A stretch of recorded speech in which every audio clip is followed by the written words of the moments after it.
Hello, everyone. Thank you so much for tuning in today. I am Nicole Warschauer, Health Equity's VP of Brand.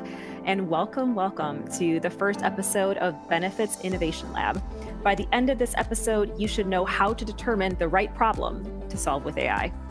I'm here and so privileged to be here with Jess Cloud and Shuki Litt. So first up, I really want to hear about you. Tell us about yourself. What's your current role? And when was that moment that you knew you loved technology? Was it playing Oregon Trail? I need to know that. And when did you first get interested in technology and innovation? Yeah, thanks, Nicole. My name is Jess Cloud. I'm the Vice President of IT Operations and Transformation. And no, it wasn't Oregon Trail. I died every time. So I will tell you, my first job right after my master's degree was in tech. I helped build data visualizations for Texas Medicaid and healthcare program. I saw firsthand how valuable technology could be when they're trying to educate and provide better care for people with long-term illnesses. And I was hooked. I will never forget building a dynamic insight solution for folks to help with their diabetes management. It really impacted me personally, and I knew that that's the path that I wanted to go down. Amazing. Thanks, Jess. How about you, Shuki? Hey, hi everyone. My name is Shuki Licht. I'm the VP for Innovation at Health Equity, and I'm supporting AI technology here. As I grow in my career in the last almost two decades, I started as a junior engineering in startups in the garage, and I grow all the way to be innovation leaders in AI technology in enterprise companies. I've always been passionate about clients' problems, business needs, and how technology, and especially age technology, can come together.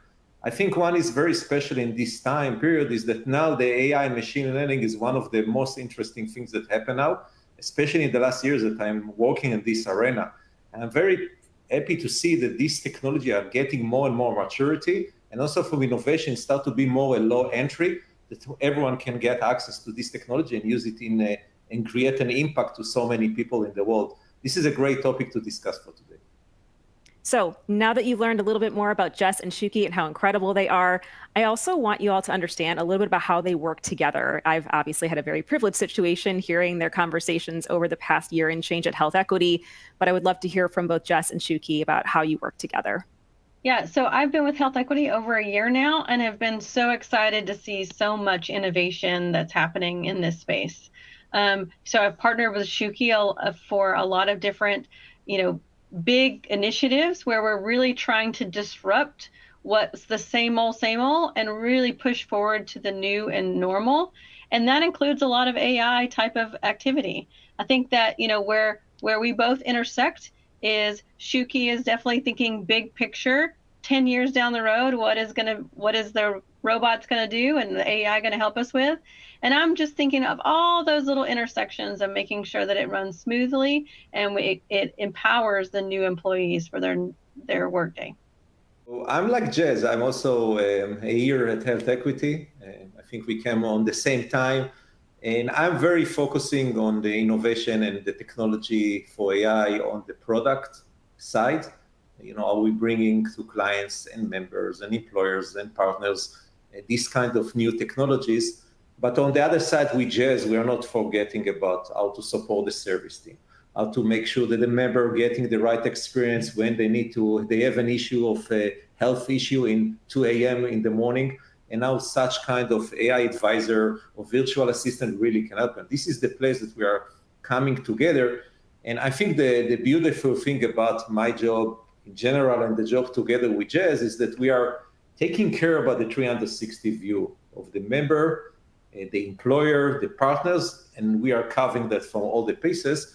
And also by sharing data and make sure that we are not missing any parts of this journey to understand the pain points and also to make sure that we are tackling and taking care about all these problems. Amazing. Thank you, Shuki. So let's level set. There's a lot to cover, but Jess, can you share with us what is the current state of AI in benefits administration? Yeah, happy to. AI really still has the new car smell. It has an emerging presence in the field of HR and benefits administration. Earlier this year, our survey revealed that while benefits leaders are being approached by vendors to use AI, it's really starting to ramp up and to show its value. Benefits leaders like our listeners rated their personal knowledge of AI solutions at very modest, right? We don't know what we don't know, but there's so many options out there. So we're definitely still in that crawl stage in the life cycle.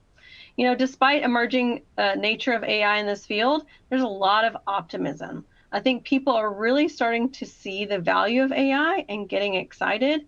And then the next step is, how do I apply this to my own organization? 100%. I'm so glad it's not just about the money because we really want to help people and help those outcomes. So, Shuki, I think this is a great question for you. What types of problems is AI solving, both in a general landscape and maybe more specifically in benefits? Yeah, so in the market and things that we are doing here at Equity, we are seeing three things or three themes that AI can helping us. The first one is everything about how we take existing product and enhance this product with AI technology. Example is what you see, with Copilot, if it's the Office by Microsoft, or things that we're doing in Google Search. We see this kind of AI capabilities embedded into these products, and we are doing the same here at Health Equity. The second one is about the promise of how we can use AI on one side to increase productivity and on the other side to reduce cost.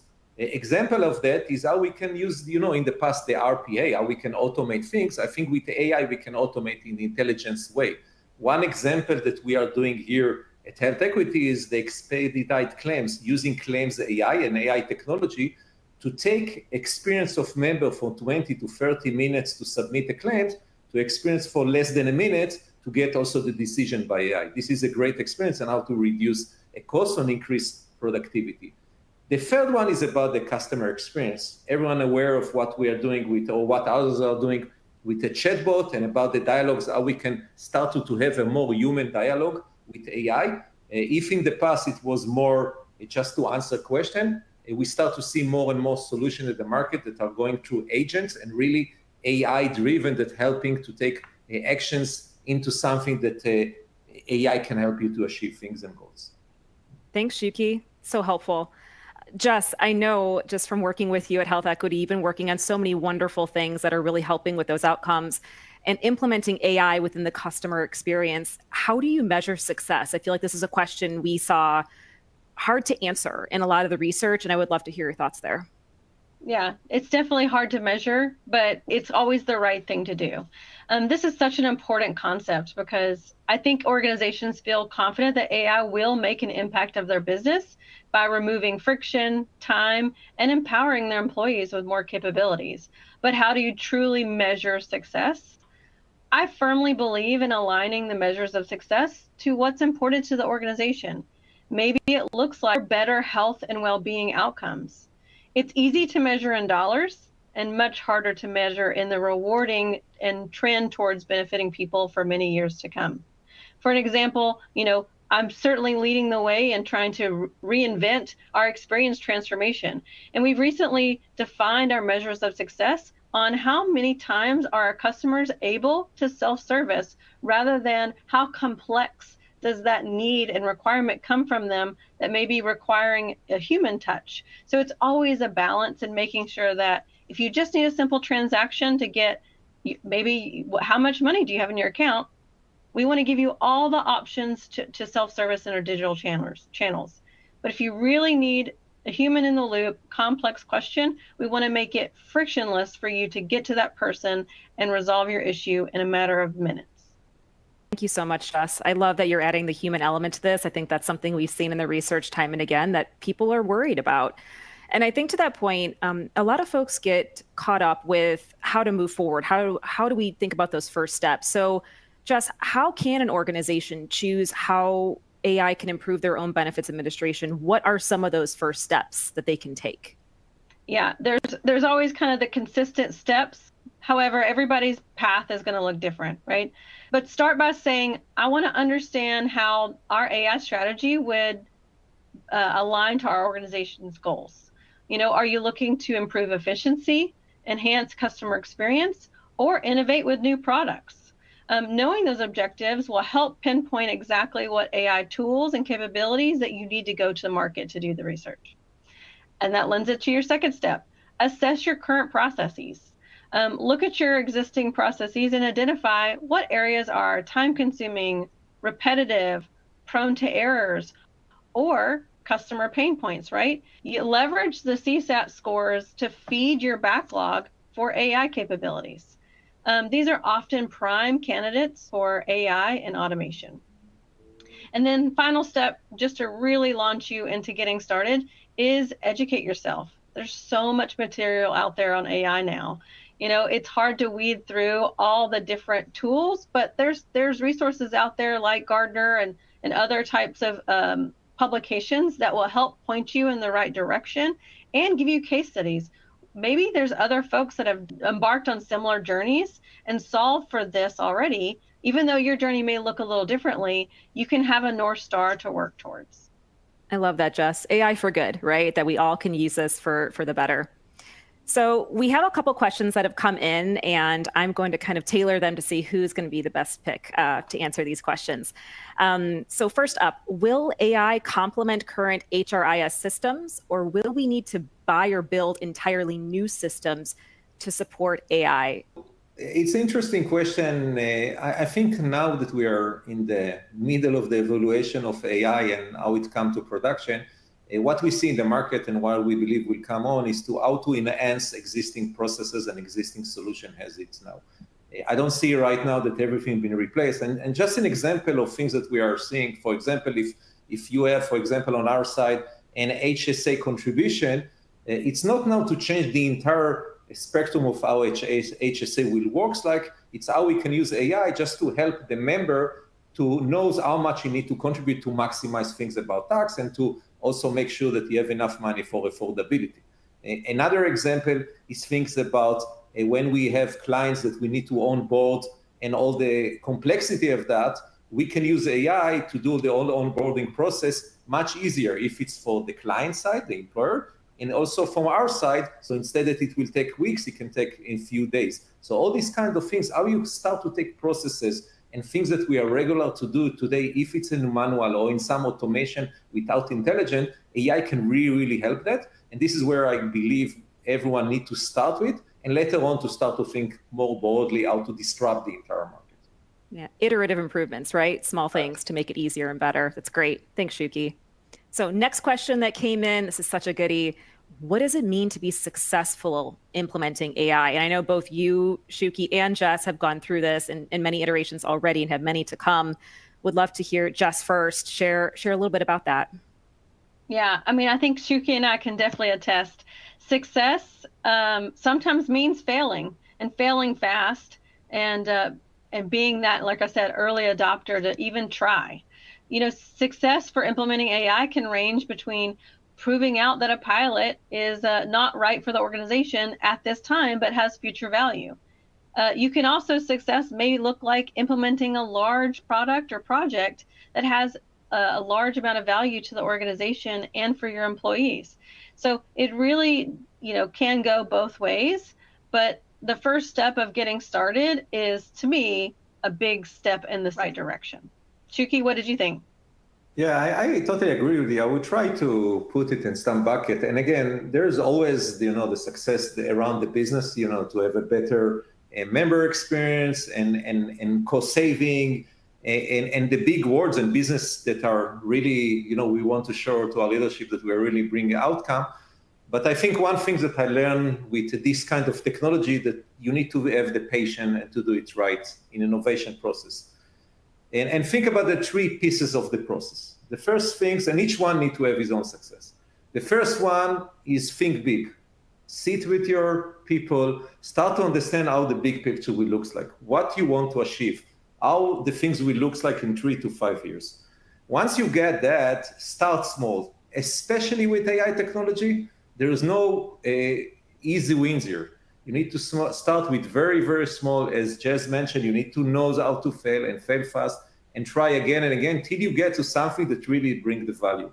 Once you find this something that brings value and you understand how to do it, this is the time to go to the third phase. It's called scale fast. Now it's the time to take that, start to understand the cost around it, start to understand who is the vendor that you want him to help you, and go and start to scale fast. And then once you finish with that, then you can go back to your think big plan, start to take the next one and move to the next iteration.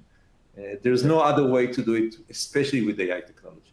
Yep. It's a marathon, not a sprint. And you got to be gritty, it sounds like, and you got to kind of buckle up and get ready to go. Thanks, you both. In this case, you need to run marathon in sprints. That's right. Well, yeah, you get it done sometime. It may just take a couple sprints. Thanks, Shuki, and thanks, Jess. I love this question. We saw this reflected in the research that we did about AI and benefits administration earlier this year. How will a benefits professional day-to-day job change with the implementation of AI? I think AI is going to give you so much time back. It's what you do with that time that's going to be so important. And it really will help everyone elevate their work to be more strategic, more impactful, more valuable. For instance, we know that AI coupled with a CRM or customer relationship management can really help showcase what are you spending your time on? What are the processes that are causing a lot of turnaround time and friction? And then it's what you do about that. Do you need to build out something that would help you service your employees or your customer? That's where the direction is really going to go. Great. Thank you, Jess. It's like, don't be scared. You can do it. Shuki, how can an organization make sure they're choosing the right AI partner? Another heavy question, but I'd love for you to tackle that one.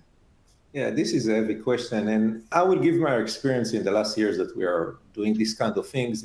I think the first thing that is important about the vendor is a vendor that you already worked with.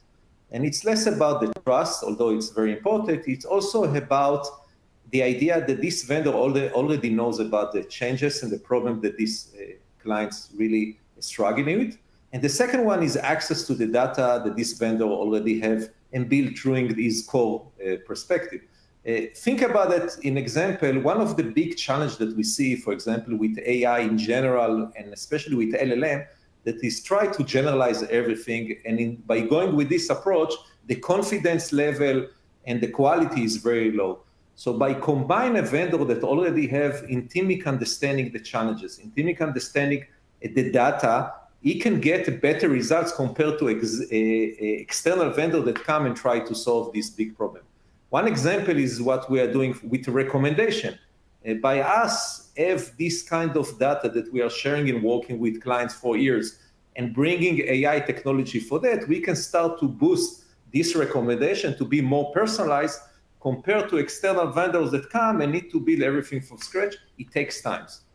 The second one about vendor, and I see that in every, during my career as an innovation leader, is that with edge technology, you need a partner, in this case, a vendor, that really have the passion and have the time to build it in a co-innovation approach, meaning that we're going to fail a lots of time. Things sometimes the technology is not mature enough in some cases, and you need a vendor that you have the capacity and also the standardization, how to run innovation in the cases that you can try things, change things, and take the time to get to the right MVP or the right product that really give the jobs to be done that you ask from the vendor to do.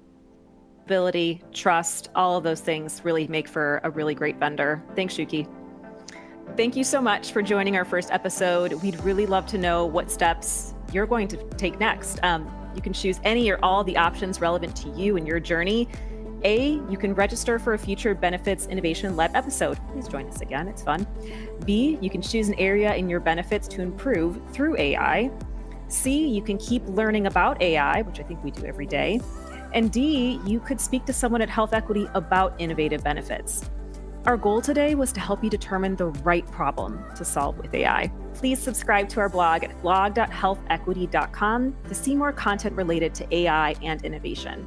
Be sure to keep a lookout for next month's webcast, it's a goodie, as we'll discuss the next step of the AI innovation journey in benefits administration, how to create an AI committee of your own. This is hypercritical. I can tell you I've done it personally. It's really an incredible thing to put into your next step list. Thank you so much for joining the conversation today, and we hope that you're going to join us next month. Huge thanks to Just Cloud and Shuki Lit for their wise words and always thoughtful contributions. Thanks, Nicole. You're great. I actually think we should use your voice for our AI tools. I'll send you the invoice. That sounds great. All right. Thank you all for coming today. Have a great day. Take care.